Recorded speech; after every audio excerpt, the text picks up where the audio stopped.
ఈ రాష్ట్రంలో జగన్ రెడ్డి ప్రభుత్వ హయాంలో ల్యాండ్, శాండ్, వైన్, మైన్స్ రంగాల్లో జరిగిన అవినీతి అక్రమాలపై బహిరంగంగా ప్రశ్నిస్తున్న ఏకైక మంత్రి మండిపల్లి రాంప్రసాద్ రెడ్డి అని రాష్ట్ర మాజీ డైరెక్టర్ కొమరా వెంకట నరసయ్య పేర్కొన్నారు. ఈ నేపథ్యంలో మంత్రి రాంప్రసాద్ రెడ్డిని లక్ష్యంగా చేసుకుని వైసీపీ నాయకులు రెచ్చగొట్టే వ్యాఖ్యలు చేస్తున్నారని విమర్శించారు. తమకు అడ్డుపడుతున్నారనే కారణంతో నైతికత, ప్రజాస్వామ్యం అంటూ దయ్యాలు వేదాలు వల్లిస్తున్నట్టు వైఎస్సీపీ నేతలు మాట్లాడుతున్నారని మండిపడ్డారు. మంత్రి పదవికి, ఎమ్మెల్యే పదవికి మండిపల్లి రాజీనామా చేస్తే తాను పోటీ చేయనని మాజీ ఎమ్మెల్యే శ్రీకాంత్ రెడ్డి చేసిన వ్యాఖ్యలను గత వారం రోజులుగా సోషల్ మీడియాలో పదే ప్రచారం చేస్తూ ఉమ్మడి కడప జిల్లాలో రాజకీయ కామెడీకి తెరలేపారని విమర్శించారు. ప్రజాస్వామ్యం, నైతిక విలువలపై మాట్లాడే అర్హత శ్రీకాంత్ రెడ్డికి లేదని కొమరా వెంకట నరసయ్య స్పష్టం చేశారు.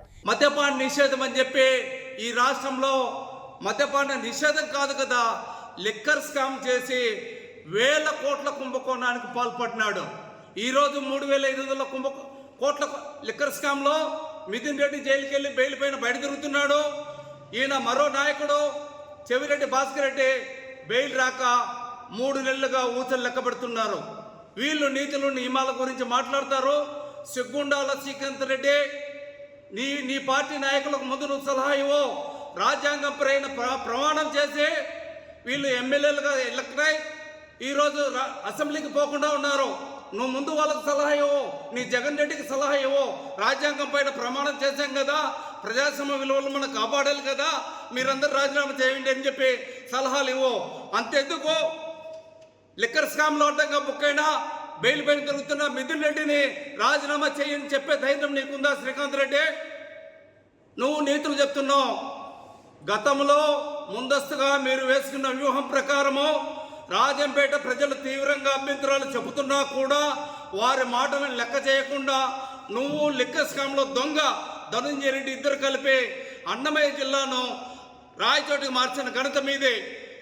రాయచోటి పట్టణం చుట్టూ ఉన్న విలువైన భూములను ముందుగానే రాయచోటి జిల్లా కేంద్రంగా అనౌన్స్ కాకముందే ముందుగానే మీరు భయభ్రాంతులతో అందరి దగ్గర లక్షల కోట్ల విలువ చేసే భూములను మీరు కాజేసినారు.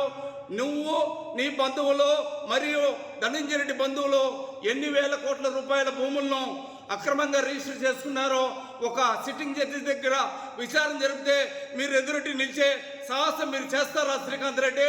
సూటిగా ప్రశ్నిస్తున్నాం. ముందుగా మీరు భూములు రిజిస్టర్ చేసుకోలేదా? అన్నమయ్య జిల్లా అనౌన్స్ కాకముందే మీరు భూములు రిజిస్టర్ చేసుకున్నారు. ఎన్ని వేల కోట్ల రూపాయలు విలువ చేసుకుంటే భూములు రిజిస్టర్ చేసుకున్నారో రాయచోటి ప్రాంత ప్రజలందరికీ తెలుసు.